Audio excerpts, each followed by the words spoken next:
발기부전을 일으키는 원인은 너무도 많습니다. 대부분의 분들이 나이가 들어서 생기는 현상이라고 생각하시는데요. 물론 고령으로 갈수록 발기부전의 유병률이 높지만 꼭 고령이라고 해서 반드시 발기부전이 생기는 것은 또 아닙니다. 먹는 약 때문에 생기기도 하고 우울증 같은 심리적인 요인에 영향을 받기도 하고 술, 담배, 호르몬 장애, 신경질환 등 유발할 수 있는 요인들이 너무도 많죠. 문제는 발기부전이 있을 때 나이가 들어서 그런가 보다, 비아그라나 먹어볼까 이렇게 안이하게만 생각하시면 절대 안 된다는 점입니다. 왜냐하면 발기부전이 심혈관 질환의 위험 신호일 수도 있기 때문이죠.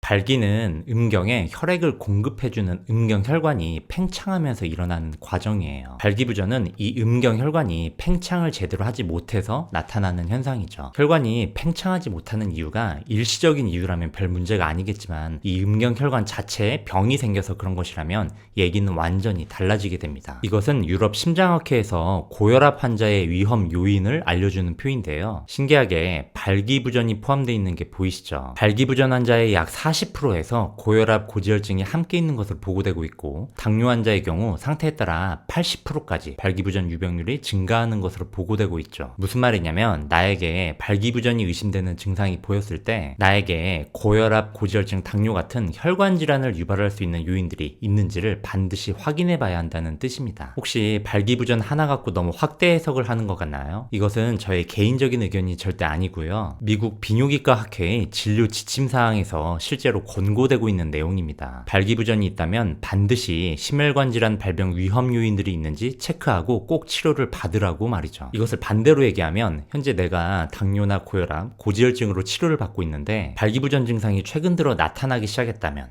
음경의 혈관에 문제가 있을 가능성이 높다고 볼 수 있는 것이고요. 음경의 혈관에 문제가 있다면 심혈관 질환이나 뇌혈관 같은 다른 장기들의 혈관에도 문제가 있을 가능성이 높다고 볼 수 있는 것입니다. 한 발 더 나아가서 나의 당뇨, 고혈압, 고지혈증 상태가 조절이 잘 안 되면서 현재 내 몸의 혈관에 영향을 주고 있을 가능성까지 고려를 해봐야 하는 것이죠. 이것은 미국 심장학회지에 발표된 발기부전이 있을 때 심혈관 질환 발병 위험이 얼마나 높아지는지를 알아본 연구 데이터인데요. 발기부전과 심혈관 질환의 상관관계를 조사한 관찰 연구 12개를 종합하여 약 36,000여 명의 데이터를 분석한 메타 연구 논문입니다. 결과는 발기부전이 없는 경우보다 있을 때 심혈관 질환과의 상관관계가 48% 더 높은 것으로 나타났죠. 쉽게 말해서 고혈압, 당뇨, 고지혈증 환자에게 발기부전이 있으면 없는 경우보다 예후가 좋지 않은 것입니다. 그래서 유럽 심장학회에서는 고혈압 환자를 처음 진료하게 될 때 반드시 발기부전이 있는지를 체크하라고 권고하고 있고 주기적으로 병원에 올 때마다 발기부전 여부를 체크하라고 권고하고 있어요. 이게 사실 지극히 당연한 거예요. 음경이든 어디든 우연히 내 몸의 혈관에 병이 발견됐다면 다른 부위의 혈관에도 영향이 있을 거라고 보는 것은 지극히 합리적인 의심이죠. 왜냐하면 고혈압, 당뇨, 고지혈증은 내 몸의 모든 혈관에 영향을 끼치는 병이기 때문입니다. 그러나 내과 의사가 고혈압약을 처방하면서 환자의 발기부전 여부를 묻는 상황은 극히 드물다는 것을 여러분도 아마 아실 겁니다. 마찬가지로 환자분들도 부끄러운 문제라고 생각하셔서 이 문제를 의사에게 잘 얘기하지 않으시죠. 담당 의사가 여자 선생님인 경우에는 더더욱 힘들어 하시고요. 그러나 중요한 것은 이게 음경만의 문제라면 숨기셔도 큰일이 아니지만